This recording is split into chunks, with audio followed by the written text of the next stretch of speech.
As we all know, global warming and the overpopulation of the Earth have led to the fact that projects that 50 years ago could only be found on the pages of fantasy novels are already beginning to come to life. Today, we will tell you about floating cities. 1 in 3 people in the world lives within 100 kilometers of the coast, and 90% of the world's megacities are dependent on rising sea levels due to the threat of infrastructure destruction. One can solve this problem by moving more people on the water. The first floating city may soon appear off the coast of Saudi Arabia. It was named Oxagen City because of its octagonal shape. It was developed by the Danish studio Bjarke Ingels Group. This futuristic city will be part of the global NEOM project, which is currently under construction in Tabuk province. Oxagen will become a logistics center, combining airports, railway systems, and a seaport. It also includes a cruise terminal and an oceanographic research center. According to the plan of the creators and the government, Oxagen will become the world's largest megacity. It will be 33 times bigger than New York, and 90 million people will be able to live in it. The Crown Prince believes that NEOM will make a great contribution to rethinking the global approach to industrial development, environmental protection, and job creation. We will find out if he was right very soon. This floating city may soon appear off the coast of Saudi Arabia as well. It is designed by the Italian designer Bureau Lazzarini. The structure, in the shape of a giant turtle, was named Pangos in honor of the ancient continent that existed millions of years ago. Pangos is planned to be built in the port of King Abdullah, located 130 kilometers north of Jeddah. First, a dam will be built, enclosing about a square kilometer of the sea, and then they will proceed directly to the construction of the city. Its planned length will be 550 meters, and its width, taking into account the paws of the turtle, will be 610 meters. They plan to spend about $8 billion on this ambitious project, and the construction period will be approximately 7 to 8 years. Pangos, like any other city, will be divided into blocks. In addition, there will be a main square, parks, a shopping center, several huge swimming pools, a beach club, and a platform for VIP transport will be built on the roof. Electricity for Pangos will be generated using solar panels, and the dynamics of the city will have to be provided by 9 engines with a capacity of almost 17,000 horsepower.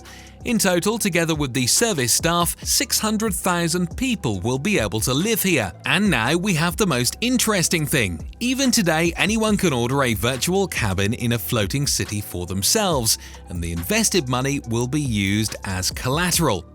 After launching Pangos, everyone will be able to move into the purchased apartments. The Dutch architectural company Water Studio has designed a megacity that will be located in the Indian Ocean. According to forecasts, in the next few years, a floating city consisting of 5,000 buildings will appear in a 15-minute boat ride from the capital of the Maldives, Mal. It will be a fully autonomous settlement which will house residential buildings, shops, restaurants, schools, offices, medical centers, sports fields, and public spaces. It is designed for about 20,000 people. Electricity will be generated by solar energy, and wastewater previously purified is planned to be used for fertilizing plants. The founder of Water Studio, Cohen Altheus, says that it will be a pedestrian city with floating streets where residents will be able to use boats to transport goods and people, but it will also be possible to move along the sandy surface of floating platforms. One can walk, ride bicycles, or electric scooters. The cost of living in a floating city will be about the same as in a local land development in the Maldives. The price will start from $150,000 for a studio apartment. We dare to assume that the Maldivian floating city will be an excellent example of how tourism can coexist in harmony with nature and not harm the ecology of the region. South Korea is also planning to get its own floating city. It will be built near the city of Busan and will be named Oceanic City. Consisting of several artificial islands, this city will not be afraid of floods, tsunamis, and hurricanes, as it will rise along with the sea level. Oceanic City will produce its own food products using aeroponics, fish farms and greenhouses. The growing vegetables will also be built. And of course, there will be all the necessary infrastructure for a comfortable stay. Houses, markets, shops and schools. Electricity will be generated by solar panels located on the roofs of buildings. And water will be desalinated. Compared to other projects in this video, Oceanic City will be small. It is planned to accommodate only 10,000 people.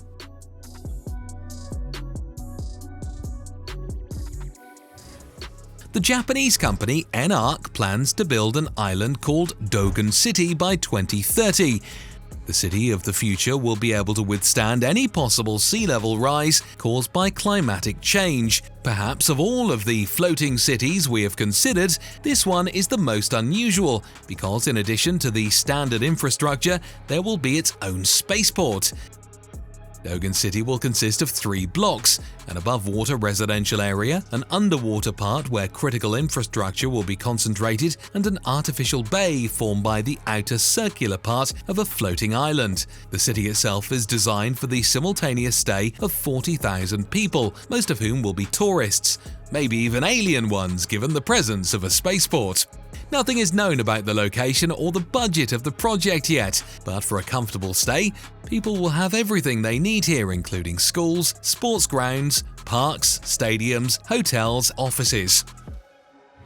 The author of such an unusual idea was Vincent Callebaut, an architect from Belgium.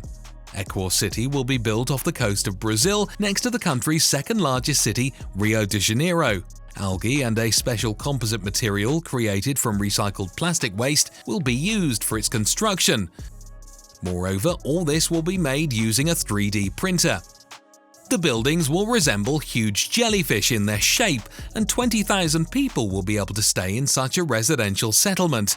Gardens and vegetable gardens will be located on the tops of the buildings. In addition, a special agricultural farm will provide people with food. Little is known about the structure of the city itself. It is assumed that scientific centers for ocean exploration will be located here. So far, this project is far from being implemented, just like any other idea of this architect. Yes, we are talking about Lilypad, which was also designed by Vincent Callebaut. The name is obvious and it is determined by the appearance of the future city. In the center of such an ecopolis, there will be a deep lagoon used for storing fresh water and acting as a kernel for the stability of a floating city, even in the most severe storms. Its complex structure will allow dividing the space into sections, some of which will be used as underwater gardens.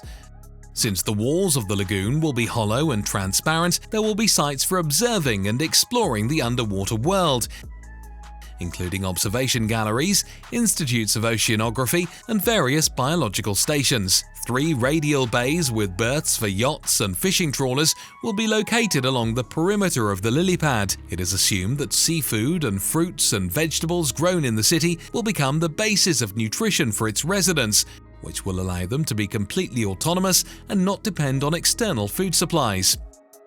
In fact, Lilypad, like our previous city, will be able to become a scientific settlement in the future, where all residents will be engaged in some specific problem, including exploring the ocean or looking for a cure for deadly diseases. These projects are not that huge. In fact, they are compact.